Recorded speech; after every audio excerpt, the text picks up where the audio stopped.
What's up, y'all? In this video, I'm gonna walk you through the Ableton Move. This is Ableton's newest standalone instrument. We'll go over the workflow and create a few ideas, and I'm gonna show you how to load Splice samples onto the Move. All right, let's get into it. Let's go through a new project to walk through the overall workflow. So to do this, I'm going to hit the Shift button, these three dots at the bottom, hit the Set Overview, and all these colored pads represent a different set, and you can actually cue different sets and play them back in real time.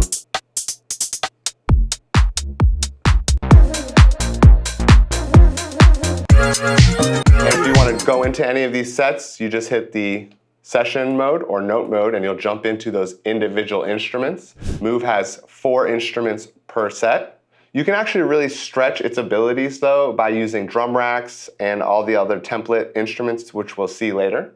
So I'm going to go Shift back into the set mode and pick an empty set over here and go ahead, hit the session note mode. And again, this will be our clips in session mode. In note mode, these pads will be automatically set up to play each of the 4 instruments, which you'll see there's a preset drum kit, some bass,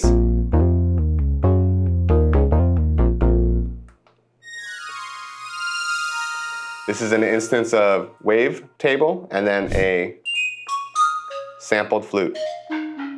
You can tell the different instruments by the icon here. If I wanted an instance of drift, you would see that with this icon. This is a drift preset right here.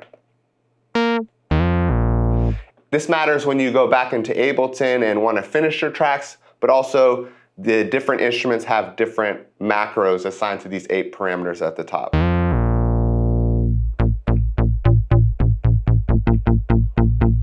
So this 606 kit sounds okay, but it's definitely not the style I'm going for.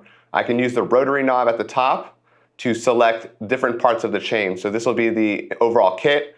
This will be the individual sound on this pad. I can just change that one sound, or I can actually change the effects for each of those sounds. So actually I'm gonna go to the kit, and rather than using one of these preset kits, I'm gonna hit back, and then go to the template section right here at the bottom, templates, and you're gonna see these 3 are very powerful for starting up and making a kit. Drum kit would be great for drum one-shots that you want to play maybe at the same time. Choke kit, all the pads will automatically be set to the same choke group. And if you're not familiar with that, that means each pad will cut the other sound off, which is very useful for maybe getting longer chop samples. And then the gate kit, which is also very useful, maybe for some vocal chops or something like that, where you have to hold the pad down to get the sound. So I'm going to use the drum kit, and this is empty. So to get samples, we can go into the individual pad samples, and you'll notice that there's a folder called user samples. One thing I love about the Move is that it has a dedicated Move Manager software that allows you to load samples onto your Move controller. And it's pretty simple. I've downloaded some sample packs from Splice, and you can upload the entire pack directly into this folder. You can organize it however you want. I actually have a variety of different drum one-shots in this one folder, whereas I have, the full pack of Eliminate Cybertrap 2 in its respective folders. So I'm actually gonna dig into this French house pack that I just found on Splice. I'll have it linked in the description. And I'm gonna go to the one-shots and drum one-shots, and we'll get kicks right here. And now I can hear them. Like that one's pretty dry. And so I'm gonna just hit the rotary dial in, and that'll load the sample. And on the right-hand side, the pads are default set to be 16 pitches of this one sample. You can actually disable that by hitting Shift and this icon right here, and it's back to just emptiness. But it's kind of cool, definitely for hi-hats and other percussion sounds. This is actually very useful. So I'm gonna get in a snare. Now a good tip I have for you, rather than re-navigating that whole folder structure is kind of annoying, you can copy the pad. If you copy the pad, copy this pad, and then tap on this one, that's pasted it. Again, that's the copy button right there, so I can just do that a few times. And the reason I would do this is because now if I go to the sound, it's in the same folder. It's actually another kick. And I can just go back one, go to the snares.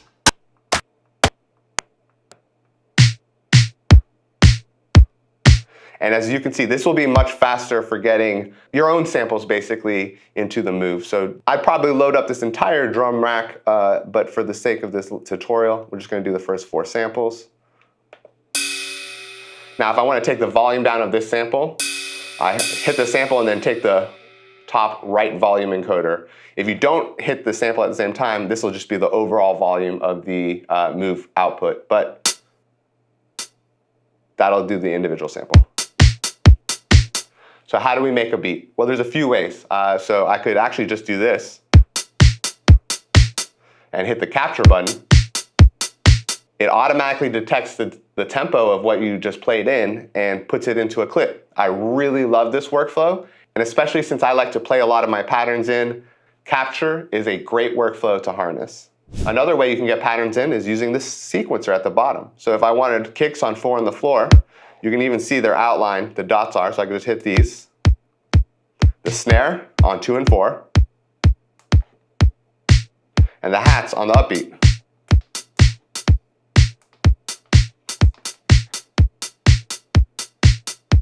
I really do like that you can slide your finger across these to sequence them. Watch this, for the hat, I can do 16th notes pretty easily.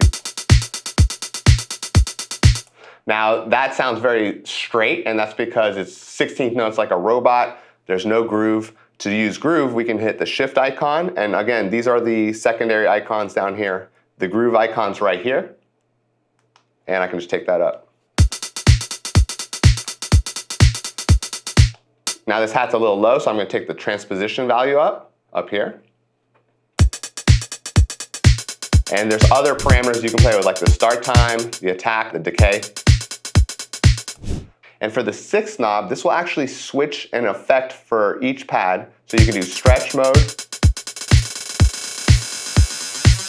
You can do a pitch envelope. And so on and so forth, like FM. So using that 6 knob's very cool for all of these. For sound design, I love putting vocals on stretch mode. You get some really great results. Okay, so I'm gonna actually switch this sample out. So go back. Actually, let's do another hat.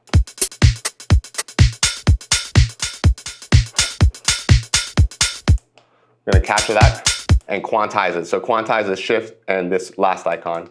And it quantifies by 50%, so just tap it a few times. And I'm just gonna take off the upbeat hi-hats because it kind of sounds a little messy.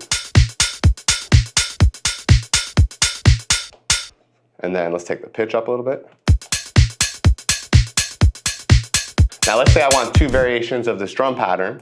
I can now go to the session mode. So we were in note mode this whole time, but session mode, you can see that one clip is our drum pattern. If I push play and then hit play here, yeah, there's nothing playing, and it'll come back in. So actually I can copy this, copy. In the first variation, that's cueing. Now I'm gonna go back into the notes. I'm actually gonna go take away all the hats.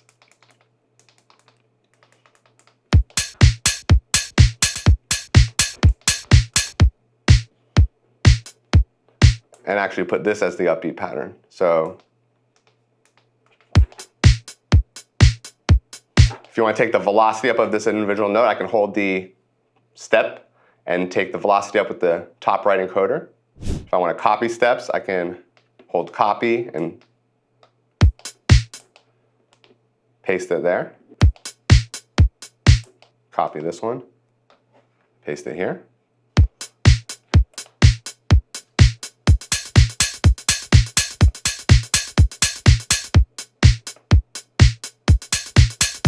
All right, so we've got 2 variations of a drum pattern. Let's get in another instrument. So rather than use this wavetable preset of this kind of pad, I'm actually gonna go in and use the templates and use that choke kit, which is actually very useful for sampling. So I'm gonna go ahead and hit choke kit.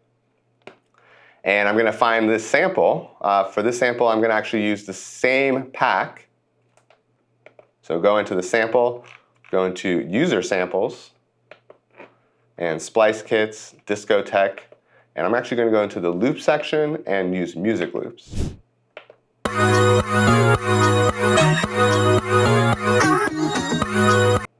I really like that one, so I'm just going to go ahead and load it. So there's no warping on this, but you can time stretch the old way, which is transposing it.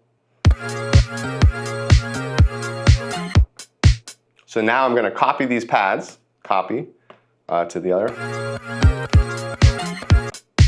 And now I'm going to take the start time of this pad and change it. So the start time is actually right here.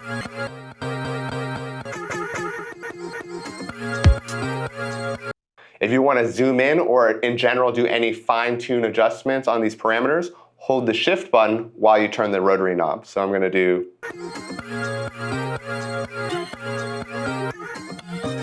Yeah, so let's find a few more chops. Copy this.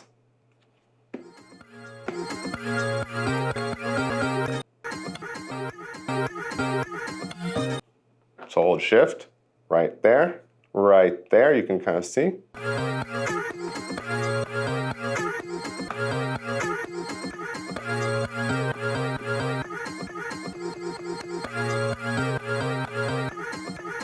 And then you can go to that 6-1 again, the stretch. Yeah, that 6-1 sounds so fun. I mean,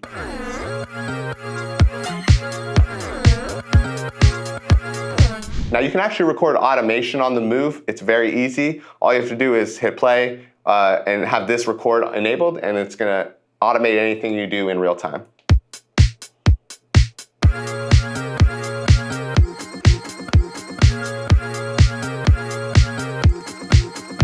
Now I'm going to go ahead and copy this pad here.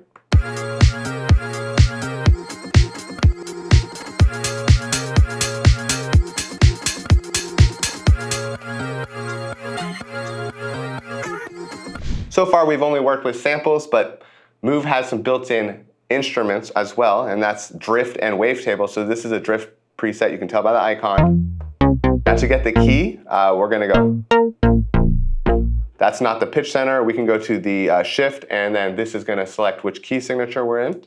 And you can see in key means all the notes presented are in the scale or chromatic mode, which if you want to get some accidentals in there, that's really nice.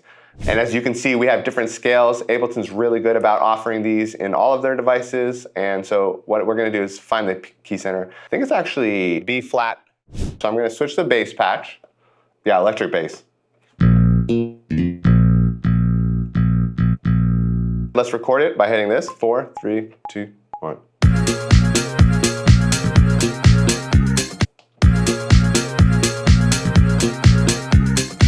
One of my favorite features of the Move is that it has a built-in microphone and speakers. So it really is a powerful production tool that's meant to be used on the go. You can record samples directly from your line in or use the built-in microphones. So I'm going to hit the record, so you can just hit the sampling button, hit the pad you want.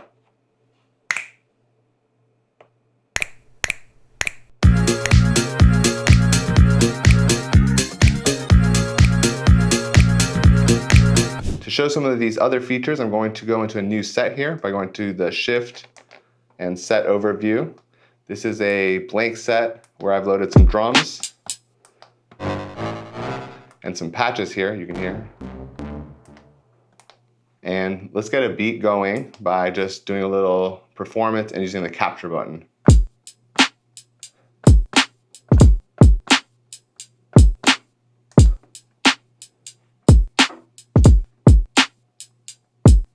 So it automatically detected that tempo. If I want to shift any of these steps, I can go to, say if I want that snare drum, I can actually hold the step and use the right or left arrow. So if I actually want to be a little closer in time or to the left in time, earlier in time, I can use that left arrow.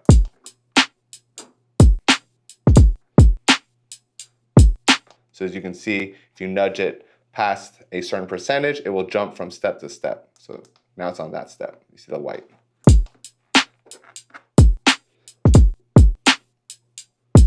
Another feature that's useful is this full velocity. So that's full velocity on. That means no matter how hard I hit the pad, it'll be the same loudness or velocity. But maybe you want full velocity off when you're doing hi-hats. So that's a good setting to know. So actually I want to use that repeat function on a melodic line, and this is a wavetable. I'm going to use the shift and then repeat function, and we can decide what kind of ARP up, repeat, or ARP down, or ARP random. So ARP down, Arp up, I'm gonna go a little octave up. The arp is really fun to play with when you adjust the attack and sustain and decay of the sound. So let me get a better scale here. So I'm gonna go shift, arrow key. Let's do something different. Let's do like B, and then let's go into some of these pentatonic scales. Yeah, that sounds kind of cool. So I'm just gonna play with an idea and hit the capture button. So hit start.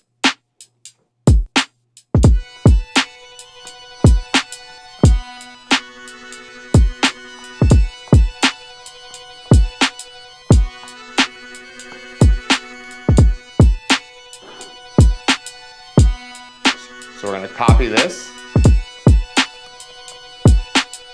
turn the drums away.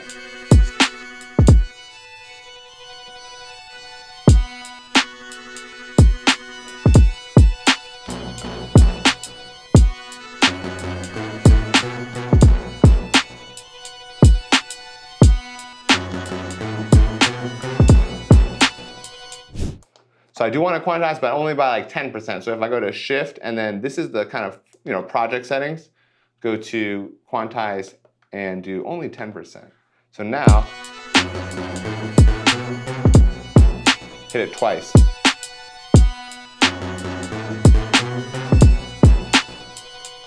And I don't think this needs a delay or so much reverb. So I'm gonna go back and actually put on a saturator. So if you can see on each of these tracks, I can have 2 effects, and those are these slots.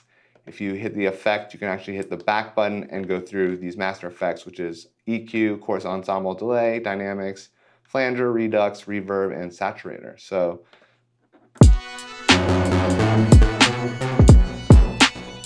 let's hear this one. We'll mute this.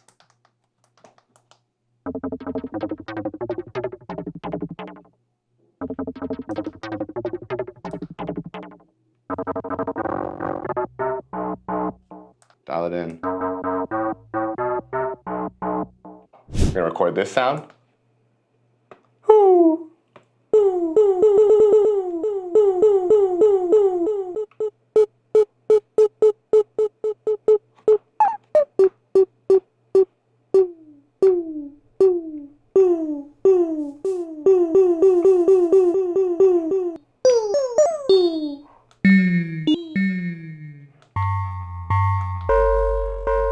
Well, that's kind of crazy that my voice turned into this.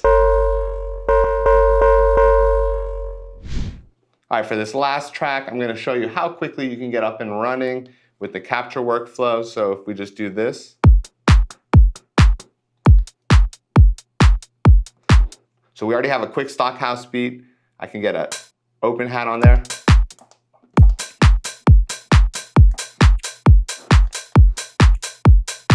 And if I want to do something cool, I can actually just drag my finger across this. Maybe take away the open hat, so that'd be these. I already have groove set to, 80% here, so it's pretty.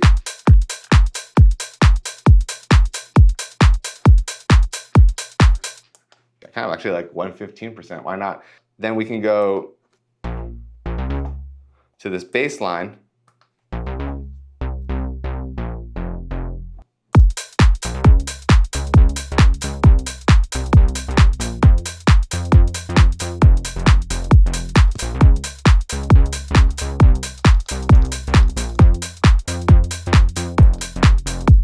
And this I have loaded with Splice samples, some vocal samples, and some effects.